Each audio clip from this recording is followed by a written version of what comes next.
Oke, kita mulai. Hari ini kita bakal bahas salah satu kisah pelarian paling gila dalam sejarah. Bayangin, seorang pangeran yang kehilangan semuanya jadi buronan nomor satu di dunia, tapi bukannya hancur, dia malah bangkit, dan membangun sebuah peradaban yang jadi pusat dunia selama ratusan tahun. Itulah Elang Quraisy. Dengerin deh, kata-kata ini kuat banget. Kenapa? Bukan karena isinya, tapi karena siapa yang ngomong. Ini bukan pujian dari teman loh. Ini pengakuan dari musuh bubuyutannya, Khalifah Al-Mansur. Orang yang paling pengen dia mati. Nah, ini dia pertanyaan utamanya. Gimana ceritanya seorang buronan sebatang kara bisa dapat respek bahkan dari orang yang mau memusnahkannya? Kok bisa? Untuk tahu jawabannya, kita harus mundur jauh ke belakang, ke hari di mana semuanya hancur.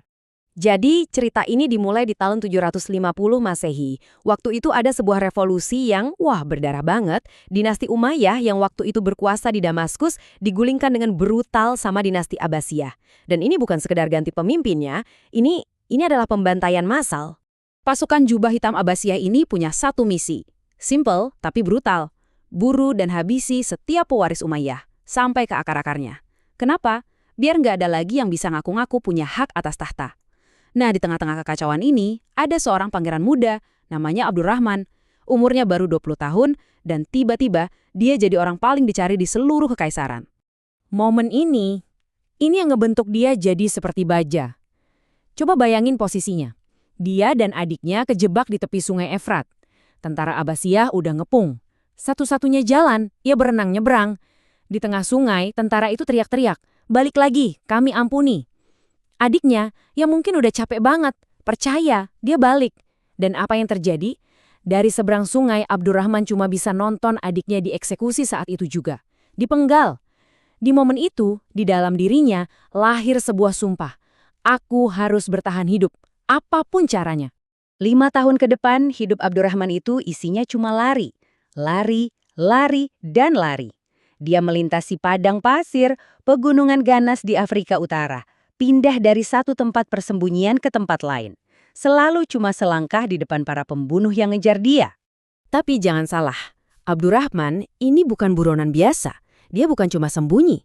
Sambil lari, otaknya terus jalan. Dia ini ahli strategi. Dia bangun jaringan, manfaatin koneksi dari suku ibunya, dan yang paling keren, dia ngirim orang kepercayaannya, Badr, buat jadi mata-mata di Andalusia. Dan laporan yang balik dari Badr itu, wah, jackpot. Andalusia lagi ancur-ancuran, perang saudara di mana-mana, kondisi yang sempurna buat seorang pemimpin baru. Dan dia nggak buang-buang waktu. Dengan perhitungan super matang, dia mendarat di Spanyol tahun 755. Orang-orang di sana, yang dulu setia sama Umayyah, yang udah kangen sama kedamaian, langsung nyambut dia. Cuma butuh kurang dari setahun loh, dia berhasil ngalahin gubernur setempat dan mengambil alih Cordoba. Dia lalu nyebut dirinya emir, bukan khalifah. Ini langkah politik yang jenius banget, karena dia nunjukin dia nggak mau cari gara-gara langsung sama Baghdad untuk saat itu. Nah, dengan berdirinya negara baru ini di Andalusia, sebuah duel epik jarak jauh pun dimulai. Ini kayak pertandingan catur antar benua. Di satu sudut, kita punya Abdurrahman, si emir buronan. Di sudut lain, ada Khalifah Al-Mansur di Baghdad, pemimpin kekaisaran paling kuat di dunia. Ini bukan sekedar perang. Ini duel antara dua pemikir paling jenius di zaman itu. Coba kita lihat perbandingannya ya. Di atas kertas, ini udah nggak seimbang banget. Al-Mansur punya segalanya. Pasukan nggak terbatas, kekayaan melimpah, legitimasi sebagai khalifah. Sementara Abdurrahman, modalnya cuma otak, nyali, sama tekad baja buat nggak nyerah. Bener-bener pertarungan yang nggak adil kan? Gimana coba caranya seorang buronan bisa ngelawan raksasa kayak gitu? Tentu aja, Al-Mansur nggak bakal diam aja. Dia marah besar. Dia langsung kirim jenderal terbaiknya, Al-Ala bin Mughith, bawa pasukan gede lengkap sama panji hitam kebanggaan Abbasiyah. Misinya jelas banget, ratakan negara pemberontak itu dan bawa pulang kepala Abdurrahman ke Baghdad. Titik baliknya terjadi di Benteng Carmona. Bayangin, pasukan Abdurrahman udah dikepung 2 bulan, makanan udah habis, situasi bener-bener di ujung tanduk. Kelihatannya udah nggak ada harapan. Di saat genting inilah, Abdurrahman ngelakuin sesuatu yang legendaris. Dia ngumpulin 700 prajurit terbaiknya dan nyuruh mereka bakar sarung pedang mereka. Pesannya jelas, kita menang atau kita mati di sini. Gak ada pilihan buat mundur. Dengan semangat maju terus pantang mundur ini, mereka nyerbu keluar gerbang dan Boom! Mereka ngancurin pasukan Abbasiyah yang kaget dan terlalu pede. Tapi buat Abdurrahman, menang perang di lapangan aja nggak cukup. Dia tahu musuh utamanya bukan jenderal di depannya, tapi khalifah yang duduk jauh di Baghdad. Dia harus menang perang mental. Dia harus ngirim pesan yang bakal bikin Al-Mansur nggak bisa tidur nyenyak. Dan apa yang dia lakukan selanjutnya? Ini benar-benar teror psikologis level tinggi. Dia ambil kepala para komandan Abbasiyah yang mati, diawetin pakai garam dan kapur barus, terus tiap kepala dibungkus pakai bendera hitam Abbasiyah, lengkap sama surat pengangkatan resmi dari khalifah sendiri. Paket spesial ini lalu dikirim diam-diam lewat kafilah haji, langsung ke tangan Al-Mansur. Gila kan? Ini cara dia buat ngancurin mental musuhnya. Dan pesannya sampai. Kabarnya, pas Al-Mansur buka paket itu, dia sampai gemeteran ketakutan. Dia langsung bilang, puji Tuhan yang udah naruh lautan di antara aku sama iblis itu. Sejak hari itu, Al-Mansur nyerah. Dia sadar ngelawan Abdurrahman itu sama aja bunuh diri. Dia nggak pernah lagi berani nyerang Andalusia secara langsung.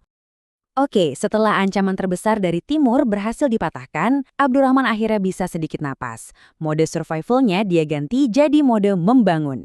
Inilah babak baru di mana dia mulai mengubah Andalusia dari tanah yang penuh konflik jadi salah satu pusat peradaban paling cemerlang di dunia.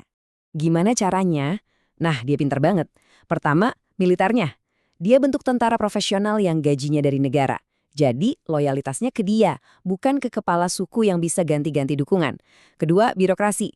Dia bikin pemerintahan yang rapi dan efisien. Dan ketiga, ini yang paling revolusioner, masyarakat. Dia terapin kebijakan toleransi beragama. Inilah awal dari era konvivensia yang terkenal itu, di mana orang Islam, Kristen, dan Yahudi bisa hidup bareng dengan relatif damai. Dan warisannya itu nggak cuma soal politik dan militer loh. Jauh lebih dari itu. Dia yang mulai pembangunan Masjid Agung Cordoba yang megah itu.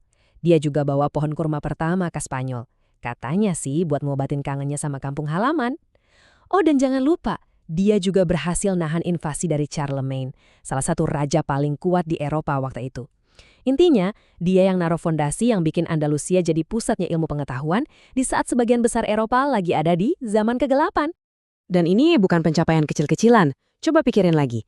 Dinasti yang dia bangun dari nol. Ingat, dia datang sebagai buronan sebatang kara, berhasil berkuasa di Spanyol selama 275 tahun.